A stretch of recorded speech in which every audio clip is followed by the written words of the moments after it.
back to the channel. Guys, we are headed out to Dover to check out a few things out there, and also I've got some stuff in the trunk for Caleb that he's going to be installing today on his car, so we'll see you there.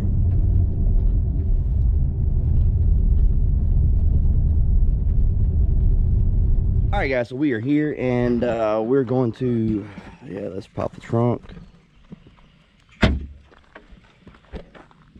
I took before I got rid of the 15, I took the 18 intake manifold off, so Caleb is picking this up for me to put on his car.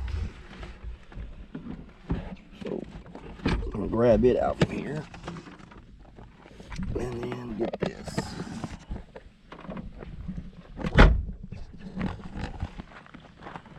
All right, so let's go on in here and see what's going on.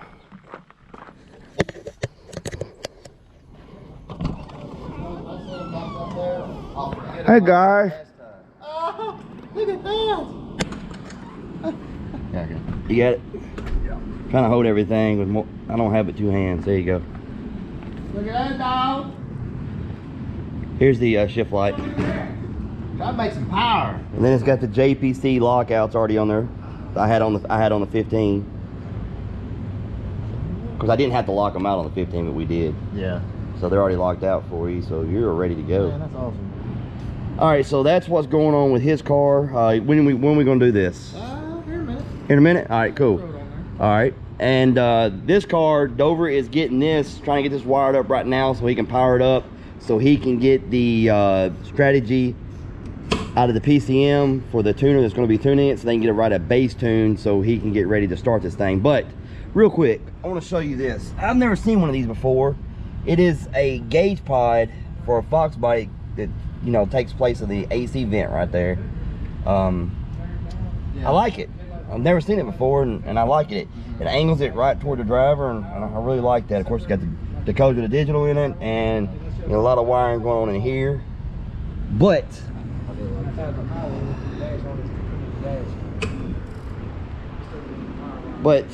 it is coming along nicely out here. Got the belt on, got the pulley on. Last time we was out here, it didn't have all that on. It looks like it got all the plumbing for the pump and the heat exchanger set up. It looks so nice. Cannot wait till this thing is running down the road. It's gonna be a beast. Did you see all the pump and everything? Yeah. I showed that the last video I was out here. But yeah, it's got the pump, everything in there. I like it. I think that's ridiculous. What's that? Having the GT there with the fog light bracket, it's like the perfect place for that heat exchanger. Yeah, I know. You got all that down there. You get really good airflow off of it too. Yeah, exactly.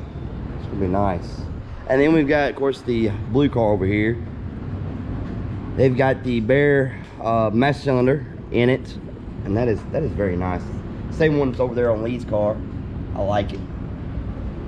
And then they've got the engine for that car over here. Still waiting on the valve covers to get back from powder coating, but that should be pretty soon. And then the supercharger will be back, and that'll all be on there. And they got the headers on. They got it bolted to the K member, and of course got the transmission on. So basically just waiting on a few things, and they'll be putting that in here. And this one's got the that gauge cluster right there. Man, I love that also. Everything's coming along. How's the LS swap coming? Motor and trans in. Motor and trans in? Let's go check that out, guys. All right.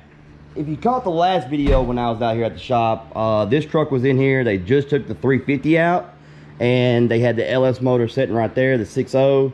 And now it is inside the vehicle. They got the headers on, got everything bolted in, and really, really nice. It looks like it belongs there.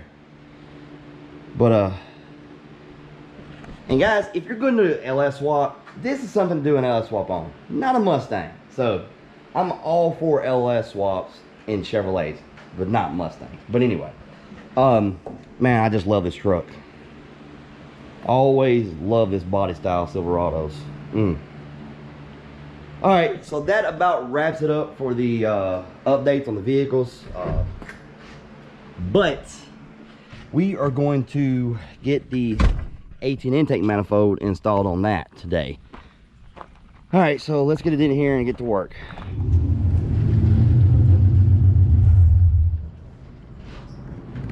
Door closed. Letting all the air out. Yeah.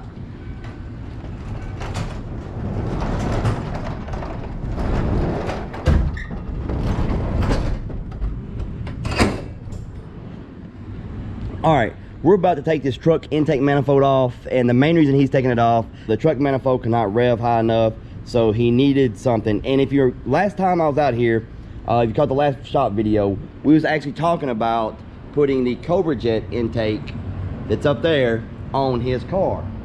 However, he wants to keep the stock hood, so there is a compromise between that intake and the Cobra Jet that will still allow you to keep the factory hood on the Fox if you want to, and that pretty much is the 18 intake manifold.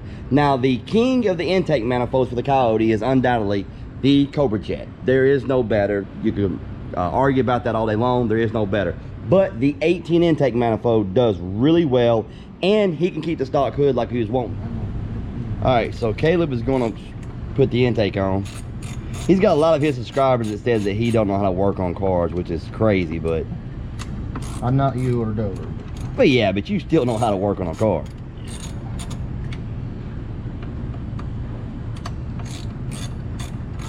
Man, that's close. I mean, it is touching that.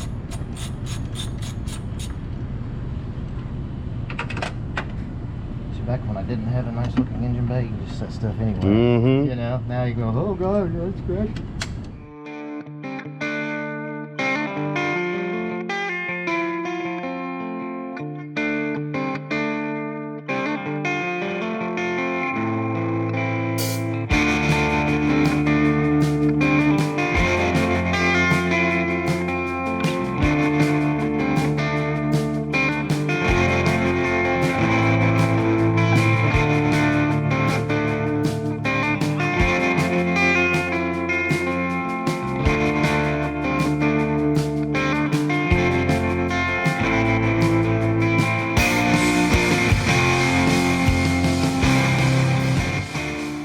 Alright, so we ran into a little issue on the Coyote Swaps. Normally the crossover for the fuel rail on the Coyotes are in the front. On the Coyote Swaps, they flip the fuel rail around backwards, and it's the fuel rail on this side before the injectors, this back injector seats. The fuel rail is hitting on this. So what we're going to do is we're going to Dremel this down just a little bit and clearance it so we can put it on.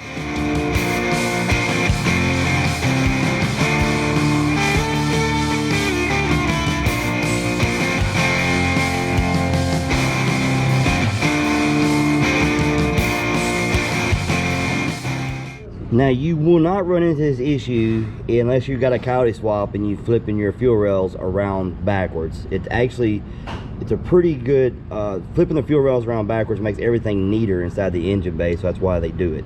But the Fox fuel lines picked up on the passenger side, so yeah, that's makes everything a lot easier. Right. Yeah. Yep. So unless you have that, you won't have this issue. But problem solved.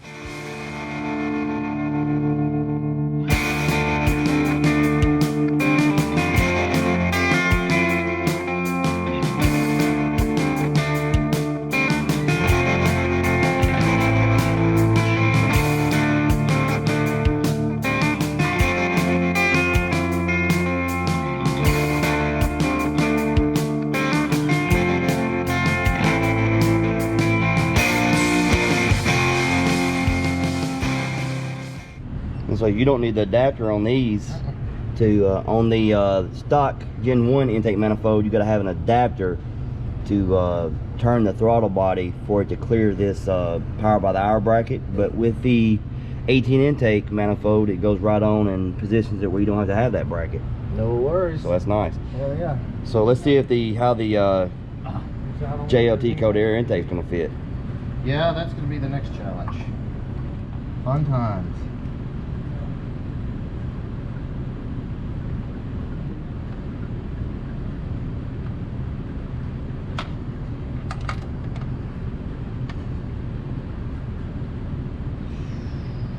Oh, God.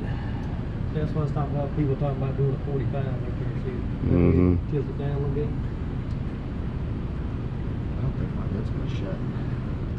All right, so we was able to pull this out, bend it down, and get it just right. He's gonna get him a 45-degree elbow. So, but I mean, this actually works, but it's not all the way on the throttle body. You had to pull it back and angle it down and do some stuff with it. But he's gonna get him a little 45-degree elbow, a little longer, and make it fit a little better. But that'll work for now. So it's on there. So the next thing we're gonna have to tackle at some point is making the intake cover work with it. yeah. No, it's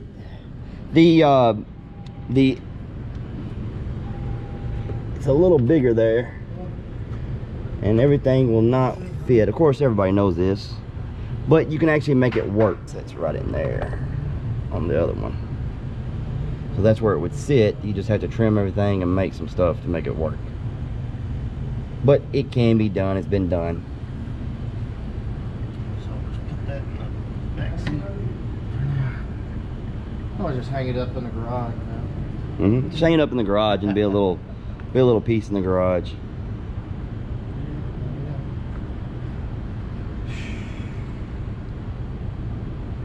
Now we just need Daryl.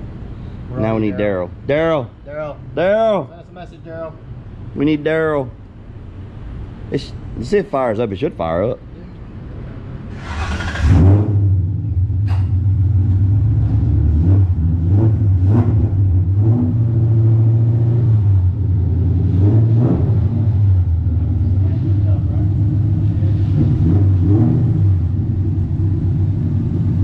Hey,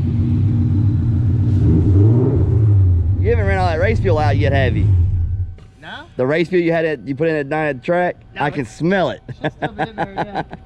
Ah, it smells so good. Gotta love race gas, baby. Yes. If you didn't catch that video, we was at the drag strip and the hose on his fuel pump actually split. He lost fuel pressure. He thought he might have been out of fuel. So at the racetrack, all they have is race gas. So he threw a couple gallons of, how many gallons you put in? 2 gallons of 2 gallons of 110 in it. And so when he fired it up just now, he hadn't drove it very much. When he fired it up just now, you could smell it. It's like, it smelled like a race car. Oh, we need to shut the door. We're losing all our air conditioning. And we're losing all AC in here. We gotta shut the door. So we're done with that. He still has to get the tune in this week, so he's gonna holler at Daryl and get Daryl to adjust the tune and get it ready for Friday night so we can see how well the car picked up between the stock truck manifold and the 18 intake manifold at the drag strip. So hopefully that happens this Friday night, right? Should we wait to do the suspension? Yeah, let's wait to do the suspension. He's got it put up, but he's got adjustable upper control arms and stuff that he's doing to the suspension and adjusting the suspension. But I think you should run it the way it is now. Just see what you pick up and then do the suspension. That way we can see how the car picks up each step of the way. Yeah. I love it. Yeah. So hopefully this Friday night, if the weather cooperates, because last night it did not cooperate with us. We was getting ready to go out to the drag strip and the bottom fell out of the sky. Yeah, ruined our plans. So I didn't get to run the 19. I didn't get to run the GT500, and Caleb did not get to run the red car. So hopefully this Friday night, right now it's calling for sunshine, but this is Tennessee. We never know what's gonna happen. So we'll wait. Hopefully it works out and we'll be there. But right now, I'm gonna end this video. If you enjoyed this video, hit the like button. Subscribe if you haven't, and we'll see you next time.